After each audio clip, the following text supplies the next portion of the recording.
मुजफ्फरनगर के तारीख़ी मकाम पर आज तक़रीब यौम आज़ादी मुनक़िद हुआ।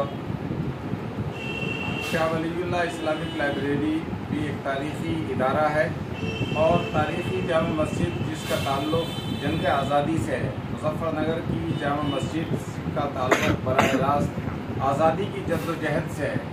1857 की जंग आज़ादी में जामा मस्जिद मुजफ्फरनगर का एक बहुत बड़ा किरदार है। तो यहाँ इस तारीख़ी मकाम पर प्रोग्राम मुनक़िद किया गया जश्न यौम आज़ादी। और आज़ादी की तारीख़ में तहरीक रेशमी रुमाल उलमाए देवबंद की जो तहरीक है, जिसकी क़यादत शेखुल हिंद मौलाना महमूद हसन देवबंदी ने की है, जो माल्टा की जेल में बरसा बरस कैद रहे मुल्क की आज़ादी के लिए, जिन्होंने जामिया मिलिया इस्लामिया जैसा इंटरनेशनल इदारा बनाया, जो दारुल देवबंद के शेखुल हदीस और सदरुल मुदर्रिस थे, उनकी याद में आज यहाँ शेखुल हिंद अवार्ड जारी किया गया।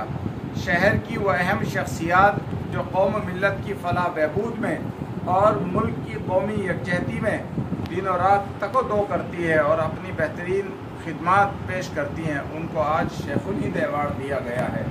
और ये अवार्ड हर साल इसी तरह से 15 अगस्त यौम आज़ादी के मौके पर जो मुल्क के लिए और कौम के लिए और कौमी यकजहती के लिए और ख़ास तौर पर आज़ादी में जिन लोगों ने किरदार अदा किया, उनके किरदार को आवाम तक पहुँचाने के लिए जो काम करेंगे, उनको ये अवार्ड दिया जाए।